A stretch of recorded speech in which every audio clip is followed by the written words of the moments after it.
we have a nice big crowd for our rainy Friday morning, at least rainy here in Chapel Hill. I am so excited to, we've been waiting months to get Jonathan Williams here. He's a longtime colleague and friend of mine, and anytime I get a call from someone in the community, this week included, with a complicated family dynamic, I was like, you're going to need to talk to Jonathan Williams. And so I'm thrilled to have him here.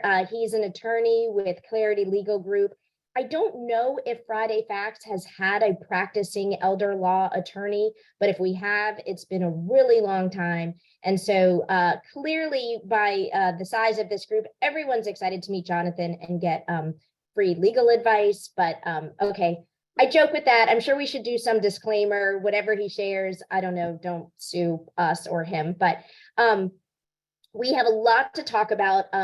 For a long time, when we think about who's on the front lines of issues around serious illness and what's going on with our individuals and our families, I actually consider Jonathan and my colleagues in the elder law space to be on a different kind of front lines, because they're really dealing directly with the complexity involved, both in terms of the great things with planning, but also when things start to get a little bit more complicated and we need help. So Jonathan, welcome. We're so excited to dive into all of our legal questions. But before we do, welcome and tell us about yourself and your background and what shaped your pathway into elder law. So how's that for welcome for a rainy Friday morning? That's great, Heather. Thank you. And thank you for having me here. In prepping for this, I saw some of your prior guests and seeing some of the folks that are with me today. It's humbling, and I hope I can live up to your great introduction. So I've been practicing in the fields of elder law and estate planning for a little more than 11 years now, I guess 11 and a half years. I began my practice in Greensboro, working for an elder law attorney named Frank Johns, who is one of the old timers in the field of elder law. He was one of the founders of the National Academy of Elder Law Attorneys. So I got to work with him for a few years, learning the basics of elder law. After having been a student at the Elder Law Clinic at Wake Forest, the unfortunately late great elder law clinic at Wake Forest, because they don't run it anymore. And then I moved over to the Triangle area, mostly because I wanted to learn a little bit more about estate planning and some of the estate planning issues that were coming into our office. I just wanted a better baseline education on that. And so have been working here since 2015. So doing sort of wills and trusts and estate administration and trust administration in addition to the elder law work. Before that, I grew up in South Carolina. So I lived in a number of different towns in South Carolina. My dad was a pastor, and so he would move to different calls in his career. And then I went to Wake Forest for undergrad and eventually law school. So that's kind of my background. Well, yeah, I'm not gonna let you off the hook that much. I mean, we're gonna go into the present and the future in a moment, but as the folks know, our loyal listeners, I stalk our speakers, which is another way of saying I research, which is not hard to do with you. You have a lovely profile, and we'll put it up, your profile on the Clarity Law Firm website. And you didn't go right into law. So your undergraduate degree was in math and physics, and your master's degree is in religion. I'm so glad that our wonderful colleague, Keith Steyerwalt, I read that yesterday and I was like, I got to tell Keith he's got to join this conversation. You shared a little bit about your dad, but that's an interesting pathway from math and physics through religion to law to elder law. If you wouldn't mind sharing a little bit about even your academic training, that's fascinating. Sure. In school, I just had a knack for numbers and sort of hard STEM type stuff is the language we use now. And I went to the South Carolina equivalent of the School for Science and Math. So they're in South Carolina, they call it the Governor's School for Science and Math, but it's a residential school for juniors and seniors. And so I applied for that and went there and just sort of was kind of shunted into that sort of math science track. And so when I went to Wake, I got to jump right into some of the upper level classes because of some of my background and AP things like that. But as I went further into the major, I just sort of realized I wanted a little bit more human connection, so to speak. Not that mathematicians and engineers and scientists don't have human connection. I know they do, but and what was kind of the kicker for me was my senior year, I took Wake has this great study abroad program, and they actually have their own facilities in 3 different European cities, and one of which was London, and I wanted to go study abroad in London. But the only way to do it was to go with a humanities professor. And so I went, and all I took were, history and art and theater and literature classes. And I don't know if it was being in London or if the professors I had or what, but, just sort of realizing, oh, you don't just have to like solve equations or, come up with the right answer.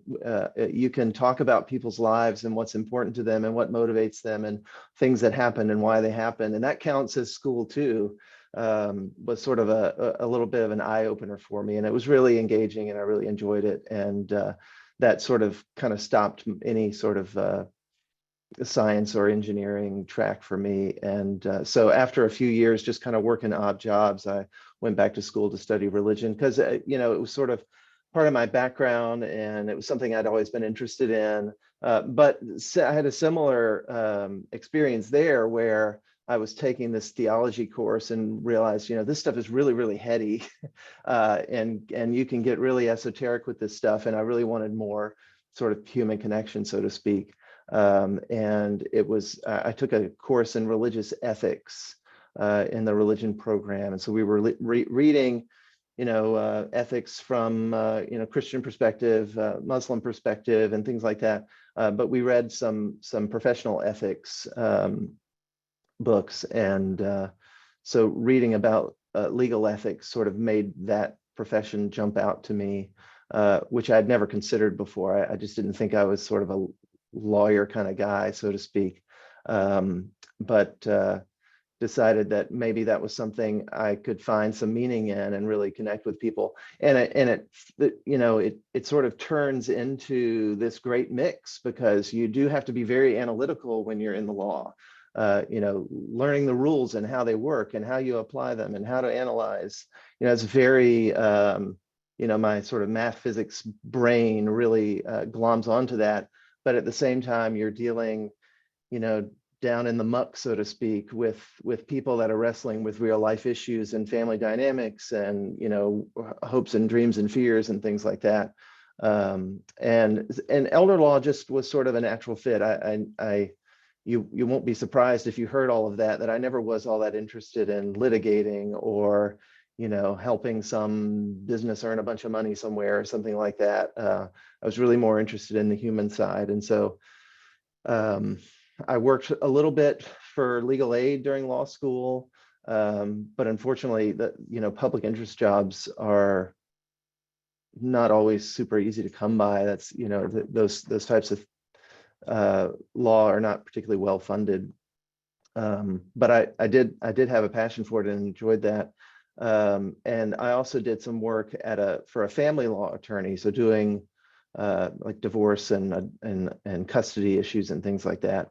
But just didn't really have a taste for that either. It turned out to be much more sort of combative and adversarial, and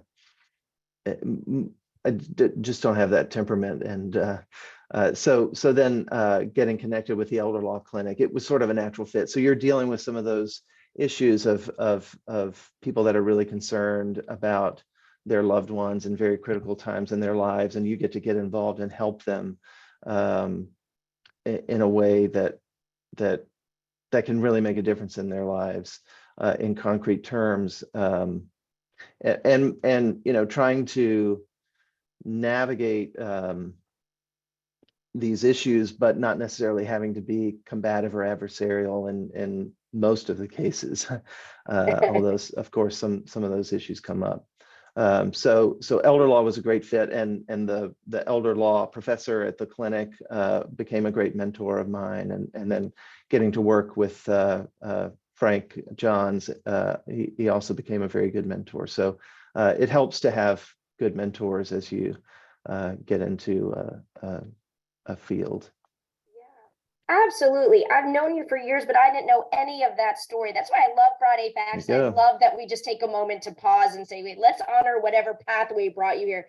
That all makes so much sense, and also makes sense for what I know about you and the work that you're doing. And so, okay, so now we're going to dive in and sort of combine your analytical past with your human connection. And I love the word get out of the esoteric a bit. I'm going to ask a question. One of the things I didn't say in your introduction, but I was going to ask you about in a few minutes, but clearly I'm not the only one stalking you on this group. You have some other fans. And so already it's been pointed out in the chat line, which we will talk about in just a moment, that you also co-authored a book with your lovely colleagues at Clarity, including Mark Costley, The Ultimate Caregiver Guide, How to Provide the Best Possible Care for Loved Ones and Yourself in North Carolina. So because if people are seeing that in the chat line, and I got it wrong. I meant to have it out right next to me so I could hold it up, but you do have a great book for families, and we'll make sure we put the link up there and we'll talk about it. But I want to dive into some of the work that you do, and the way I like how it's described on your profile. So I'm going to read it real quickly, just because we have a nice group of folks listening, and it tees up the questions that I want to ask, but also may help them think through. And as the group knows, they're welcome to ask questions in the chat line as well. And you say, you help clients manage their legacies through estate planning, long-term care planning, including Medicaid and Veterans benefits, estate and trust administration, special needs planning, tax planning, guardianships, and other related areas. So that taps on a lot of key areas that I know from my own world, and I know from a number of folks here who are providers, as well as caregivers, as well as individuals themselves who are doing their own planning for their own legacies, their own estate, but also starting to weave in the complexities of caregiving, especially when you start to weave in issues around veterans benefits and Medicaid and guardianship. And I just sent over the past 2 weeks, I sent Jonathan, people call me from the community. There was one that dealt with competency and one that dealt with guardianship. And I said, you really need a lawyer. And there's some great ones here. Why don't you start with Jonathan? So kind of give us, if you wouldn't mind, talking about some real world examples without the names, or some key stories that you think might help to identify, or I guess highlight the types of issues that are interesting in the serious illness space. Sure. The thing so we give a lot of community education events. We've participated in the caregiver summits around the Triangle, and we give presentations with the Duke Dementia Family Support Group. And one of the things that I hope that is a key takeaway that's probably not news to this audience, but putting advanced planning in place can make people's lives so much easier as time passes, mostly because we don't want to have to put a family through the process of obtaining guardianship over a loved one. And you don't always have to have a loved one put under guardianship just because they've become incompetent. If they've done advanced planning, they've put a power of attorney in place, they've put a healthcare power of attorney in place, maybe a revocable trust with a spouse or adult child as a co-trustee with them to help manage things. And so we work really hard to emphasize, some really simple, basic planning steps, because if you become incapacitated and you haven't made any kind of advanced planning, but you've got bills that need to be paid, you've got bank accounts that need to be managed, you've got retirement accounts that need required minimum distributions to be made, nobody has the authority to do those things or manage those things if you haven't given them that authority. And their only recourse would be to take you to court and have you declared incompetent and have a guardian placed over you. But a simple power of attorney and a healthcare power of attorney, making it clear who has the power to make medical decisions and make legal and financial decisions, can head that off in a lot of cases, not every case, but a lot of cases. And so, I can't tell you, I worked with a woman and her dad recently who had, he had a small business. He had some assets. He was living in an independent living community, but she was thinking about making alternative arrangements where she might help him purchase a home and have a live-in caregiver and these sorts of things. And we looked at the power of attorney, and we didn't think that the power of attorney was adequate to give her the powers she needed to make all these things happen that she wanted to make happen. And she had great ideas. And so she said, well, dad is really, he's got dementia and he's really probably not competent to make decisions. But we invited her to bring him in so we could talk to him anyway, because, the threshold for when you're incapacitated so much that you can no longer do legal documents is not a hard and fast thing when it comes to someone with a dementia illness, because they might be good in the morning and not so great in the afternoon. They may be good on Sunday and not so great on Monday, but then good again on Thursday or Friday. And so we, said, let's have a conversation with him and see what he can understand and articulate and what he can't. And unfortunately, we met with him and he, he couldn't remember the names of all his kids and didn't have a clear understanding of the assets he owned. And so we did not evaluate him to be ready to sign a power of attorney that would have allowed his daughter to do the things that we thought were good ideas for her to do. And so, making sure that kind of planning is in place well before someone gets to that point, and that the documents are robust. The state produces, in North Carolina, we have statutory forms for healthcare power of attorney, living will, and general power of attorney. All of those are better than nothing. We use forms for health directives in our practice that are almost identical to the state produced forms. Number one, because we think the state produced forms are good.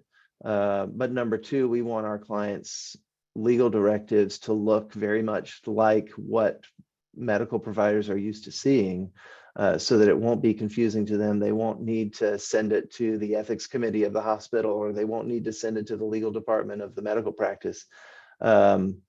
We don't love the statutory form durable power of attorney quite as much,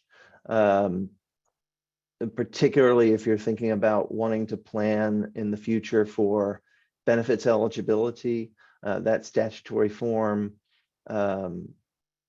doesn't include some of the powers you ordinarily would want it to have to do that kind of planning. Nevertheless, like I said before, it's better than nothing. And if you're not really necessarily facing that issue, but you just need to be able to manage the accounts and make sure the bills get paid, and maybe sell the real estate so we can fund long-term care, buy into a community or something like that, that the statutory form is going to be adequate for those things, and may prevent somebody from having to go through the guardianship process, which ordinarily I wouldn't recommend. All right, well, super helpful. And real quick, I knew I had it right next to me. So there is here, I should hold this up. So there is your book. It's The Ultimate Caregiver's Guide, How to Provide Best Possible Care for Loved Ones and Yourself in North Carolina. So I had a question, and it's very similar to the one that is in the chat line that Sue Deaton has asked, and it's about your connection and your suggestions for us as the North Carolina Serious Illness Coalition and the education we do. So I'm going to read Sue's question, and mine was similar. How might this coalition help North Carolina citizens understand elder law is a lifespan issue? especially since so many caregivers are not elders? Yeah, so the National Academy of Elder Law Attorneys defines elder law to be really broad, and basically the way they like to define elder law is legal issues that older adults face, which can be all kinds of things. So housing issues, employment discrimination, long-term care planning, estate planning, all kinds of issues that can come up in an older adult's life. If it's something that older people as a category tend to face more than the general population, then it falls under the umbrella of elder law. Not every elder law attorney hits all those field of practice. I don't do Social Security benefits, for example. There are attorneys that specialize in dealing with the Social Security Administration. I'm not one of them, but Social Security issues are certainly part of elder law. As far as caregivers, yeah, we have tried hard as a firm to sort of carve out caregivers as a niche audience for our messages in terms of education and also sort of promotion, because they're dealing with loved ones who are facing these issues and need powers of attorney, need trusts, maybe need planning for Medicaid eligibility or veterans benefits eligibility, maybe needing guardianship. And so those people that are in the trenches even more than we are, dealing with their loved ones' issues on a day-to-day basis, we are very relevant to them and can be a real resource to them. The paradigm elder law case, you might say, is middle-aged child of an aging parent who's thinking, oh gosh, mom is really starting to slip in terms of her mental capacity, and she's also frail and is going to be needing long-term care at some point soon. What can we do? We're trained really, the training that elder law attorneys get is to be really clear on the ethical issues when we're in that space, saying, we got to be clear about who our client is. If you're in my office, you're not necessarily my client. Your mom might be my client. And so we have to be really careful to define, especially when those family dynamics can get difficult. We've got to be really explicit and careful in making sure we're clear about who our clients are and whose interests we represent. And if the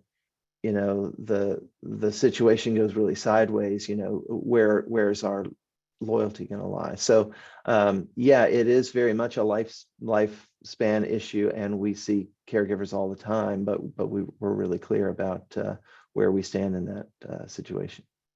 Well, the questions are starting to come in, and I will say as a lifespan issue, and we had a previous speaker with our symposium, Diane Meyer, who said everyone over the age of 18 really needs to have these documents. And I took that to heart, and my daughter's 21 and immediately went and did it in Colorado, where they have the or, not the and. You can get it notarized or witness, and the healthcare power of attorney, durable power of attorney, living will, and HIPAA documents. And so really at any age. So I think it is a lifespan and not just, and that's where there's a lot of complexity. So there's been coming through the chat line, a thank you for talking about the different kinds of forms and how complicated. I want to talk about Harold's question. This came up in a meeting last week that I was in, talking about the legal issues that those that are receiving palliative care and hospice care, especially when it looks at and I'll say how he puts it, the question, there are important cultural factors as well. For example, heir property is a major obstacle to the intergenerational transfer of wealth in Black communities. And that was exactly the topic that came up last week, that making sure people are able to do estate planning in a way that preserves wealth, especially in communities that haven't had the type of legal support to do that. How are you seeing that in your practice? Yeah, heirs property can be a real sticky issue. I'll give a quick example. And this was when I was still working in Greensboro. I had a client who was applying for Medicaid. She had some heir's property. And so she knew where the property was because she was the one that was paying the taxes, even though there were, dozens and dozens of owners. And she was like, I don't even know who all owns it. It's me and my siblings and my cousins and my second cousins. And so we were trying to demonstrate the value of her interest in this property for the purpose of filing a Medicaid application. And it was very difficult because she was the one that was paying the taxes, but the last deed that had been done on that property was from like 1906 or something like that. And so somebody bought it in 1906. It was so old that when you look up the deed in the Register of Deeds, it's handwritten into the Register of Deeds because they couldn't do carbon copies or photocopies or anything. And it had passed intestate through the heirs, multiple generations since then, 5, 6 generations.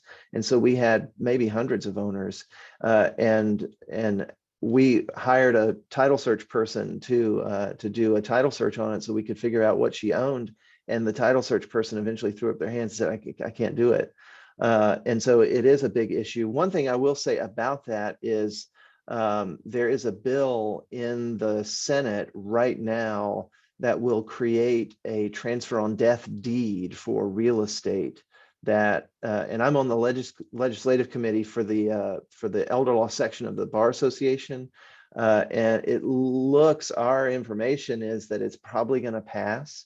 And we have a few concerns with it, and we're hoping that we'll be able to amend it in a few ways. But one of the things that will be great about that is they'll produce a form that you can get, from the state website, and you just print it off and say, here's the property I'm talking about. Here's how I want to inherit it when I'm gone. And you fill out the deed and you sign it before a notary. And so it's meant to be sort of self-help so that wealth can be preserved and not just dissipated among heirs, but instead you can name your beneficiary or multiple beneficiaries. So that will hopefully lower the barrier of getting the legal services that you need, because you'll be able to have a form that you can use. Obviously, anytime you're having, lay people print a form off the internet and just sign it, you run the risk that it may not be done correctly. But I think the legislature is seeing that risk is sort of worth it when, so many people don't have access to see a lawyer and pay to have a good will done or a good revocable trust done. So yeah, those issues are really important. And there are some good nonprofits that do work in that area. There's I think they're still around. They were in Durham, called the Land Loss Prevention Project. And then I know Legal Aid, somebody put a link to Legal Aid. Legal Aid does some work in those issues as well. So yeah, it's really important. All right, so clearly so many issues, and always time is not our friend here. So I'm going to combine two questions. There was a question about your law firm and how large is your law firm, and do staff specialize in certain areas? I'll actually let you answer that really quickly before we have our closing big question. We've got 4 lawyers.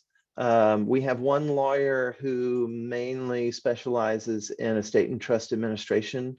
So basically dealing with families after someone's died and sort of handling all the probate work and the trust administration work that needs to be done. So that's one. And then me and my colleague, Mark, both do estate planning and elder law. In the firm, I sort of head the elder law side and he sort of heads the estate planning side, but we both do work in both of those areas. And then we just brought in a 4th attorney, Heather, that you'll need to meet, and anyone else on the call would be glad to meet, whose name is Alan Dickinson. And his background is more sort of practice development. And so he's coming in to help us with practice development, but will eventually be doing estate planning and elder law as well. Okay. All right. Yes, I heard when we saw each other at the caregiver conference, I knew you were trying to hire a lawyer. I want you all to know I had them try to hire me. I'm like, I watched LA Law. I've watched Law and Order. I could totally pretend to be a lawyer, and they didn't buy it. So they didn't hire me. So glad to know that you did sort of finish up your practice. So we're busy. We're like a game show here, busy, like hawking your book, but you wrote this book for a reason. And so my last question, and one of the things I had told you beforehand, is I know that you and your colleagues do a lot of community education. So it sort of falls under what are the frequently asked questions or things you're surprised that people do know or don't know, or it's kind of your kiss goodbye in this conversation. What are things that you wrote the book for? What are things that you're always surprised that people need to know? And you want to make sure you tell us before we stop recording. Well, we wrote the book just for folks that wanted to be organized and make sure that they were doing the right thing. So, it's not a book about caregiving itself, right? We're not caregivers, but it's meant for caregivers as a way to help them organize their approach to managing their loved ones' affairs. So there's information about, okay, I'm going to help manage their finances. What do I need to do? What pieces of paper do I need to get? What pieces of paper can I throw away? What things do I need to be on top of? How do retirement accounts work and that sort of thing? And then we have some information about sort of estate planning and elder law issues. So, what's a will? What's a trust? What's a power of attorney? How do they work?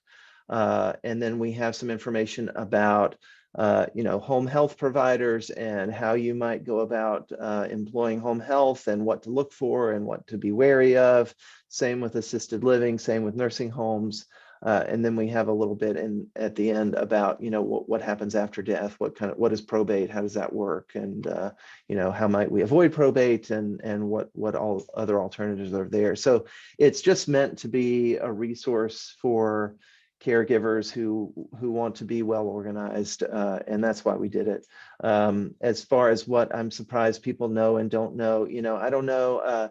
We like to say, get your advice on elder law from an elder law attorney, not from the barber or the hairdresser or the neighbor, because particularly, Medicaid in particular is a program that's funded federally, but it's administered state to state. And so every state has a chance to craft their rules a little bit different. There's broad outlines that they have to follow based on federal law, but there's a lot of room in there for states to customize their Medicaid programs, and they do.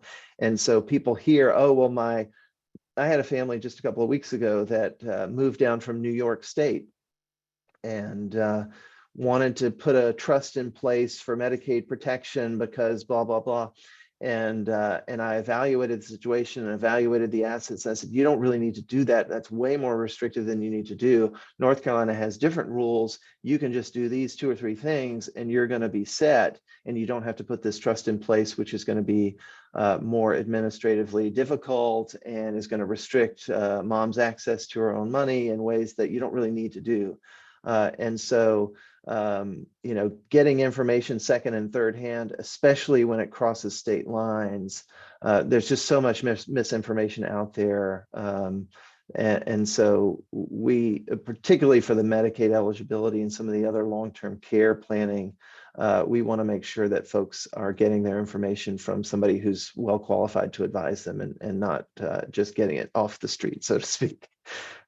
Well, this is wonderful. And as I've said recently, when we talk about as a caregiver, people think about who's in my care circle. And you think, well, my doctors, nurses, the therapists, the home care providers. And I said, actually, that's when the crisis was acute. But now it's, now that it's in the home, it's the attorneys, it's the other folks that are helping us plan. And so it's so great. There's a question about how to get your book. Do they need to come to your office? Can you get it online? And yeah, we made it mostly for community education and sort of for our own client base. So it's not something that you can get on Amazon or Barnes and Noble or something like that. You do need to contact our firm. But you can contact us online or you can call the firm and we'd be happy to send you a book if you want a book. We do sell it, but we've changed the price over time. I think we're selling it right now for $10. Don't quote me on that. Well, you can quote me on that, but don't necessarily hold us to that. It's in that neighborhood. But for folks that do work in the senior services, we're happy to just send you the book because we want to make partnerships with you. So if you work in the field, we're happy to send you a book. If it's a member of the public, we usually sell it at $5 or $10, and we sell it at our events for $5 or $10 as well. Well, we'll make sure that the link will have all your contact information when we post this up. But Jonathan, thank you so much. All the sort of praise is coming through. There's so many other things we could talk about, but we really, as thanks for taking the time. Thanks for sort of giving us an overview, and thank you for the work that you're doing. I think it's an underappreciated area of of what's focusing on those facing serious illness for themselves, for their family members. And so you're getting some claps, and thank you, thank you, thank you. Thank you for having me. It's a pleasure and humbling. And if I can help again, let me know.